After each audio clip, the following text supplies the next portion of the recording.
What's up, DBs? Coach D Magic here. We're going to go over some tips, tricks to help you guys look good in these all-star games. I just happened to stumble upon this footage on the internet and remember, it is around that time when the Under Armour All-American one-on-ones and that game's happening. I think it's happening January 2nd, 3rd of 2025. I found 3 clips from the game last year.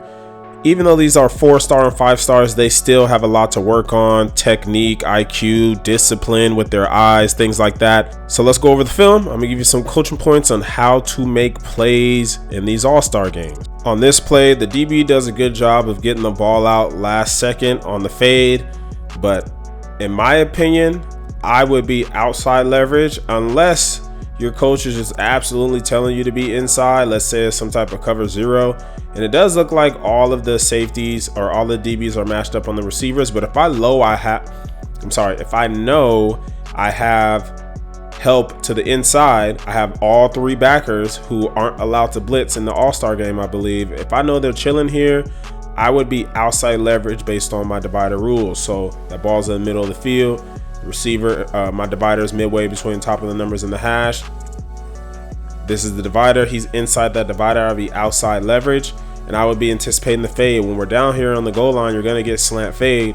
Based on the split, it says fade. And these all-star games are never going to be the most polished thing in the world. I think the quarterback helps us have time to make this play. You see how he looks to the bunch and then just turns and chucks it.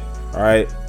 A well-organized operation, you're going to fade. You're going to the fade now. You're not going to waste time here because the receiver is expecting the ball right now. And this is where we're most vulnerable. So him just kind of taking his time and then chucking it up there allows us to squeeze and get our hand in there. But me personally, I'd be outside leverage. If this was one-on-ones and we're on the goal line, I would be outside leverage. Good play by the DB though. This play ends up being a touchdown, and it shouldn't have been. It all comes down to understanding down and distance, so IQ, and then bad eye discipline. It is 3rd and 10, 3rd and long. We're guarding the slot. Now, regardless if you're inside leverage or outside leverage, I don't think that's what gets us beat here. I think our footwork is too fast. I would be looking to pretty much just sit at the sticks here. So I would be taking a scooch, or I would just be honestly flat-footed at the goal line here, because you're gonna have to run me off of this first down marker. You're gonna have to really sell me vertical for me to back up off of that cliff, which is that 3rd and 10, 3rd and 12 yard mark. And you see how tight the receiver is to the formation. A lot of times when they're tight, you're going to get it, some type of mesh he's going to work under. And we can do that from our position here. This is why I say you don't want to be fast out, because if he does run mesh and tries to run away from us, if we're flat-footed, we can break right away and close space and before he gets to that first down marker. And then if he is tight because he wants to run an outside route, we already have the leverage we have the depth. And I would probably say be outside leverage, but it really doesn't matter in this case. The second thing that goes wrong here is the eyes. Look at the eyes. Our eyes go immediately into the quarterback. We don't see the receiver whip out. And by that time, it's too late. We still have bad eyes here, even though we know we're behind. Bad eyes here. All right. So understanding the situation, 3rd and 12.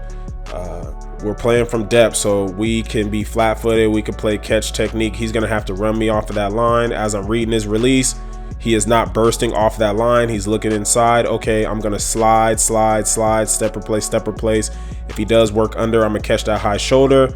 And then if I do have my eyes disciplined, I know that he is turning back out, so I will be sliding back this way, and I will catch the high shoulder this way. And look, he runs his route right at the sticks, right where we are. All right, this is simple football, guys. Don't make this mistake in your next all-star game.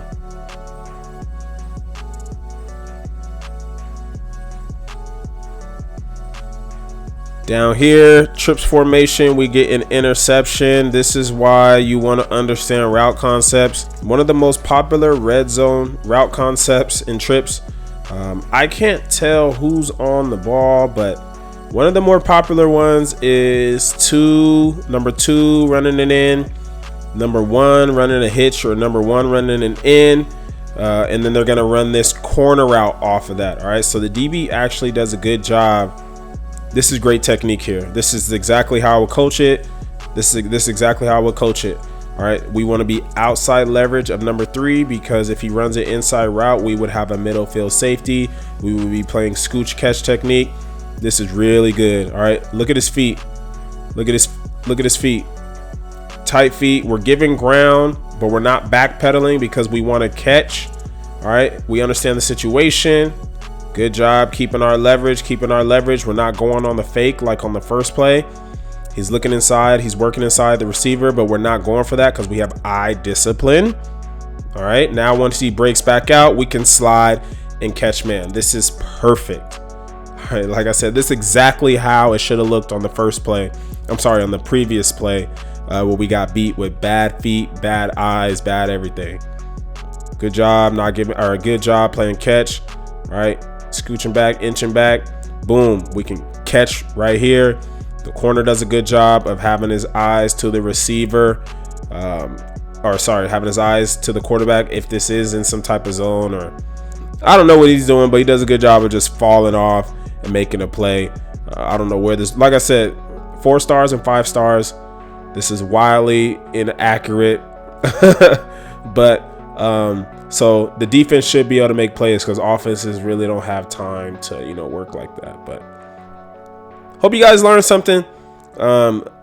Whether, you're in this game or you're watching this game, I suggest watching the one-on-ones, watching the technique, grading them, putting yourself in these situations. There's always something that you can learn from these guys. And like I said, they're not perfect. A lot of them are just elite athletes for their age group. When they go to college, they'll get to technique, and then that's when a lot of these guys will fully unlock their potential. I hope you learned something. Make sure you go grab that DB Mastery program, thedbnetwork.com. I talk about all this stuff, the techniques. I got speed, agility, press man, off man, slot man, safety drills, all right? Peace.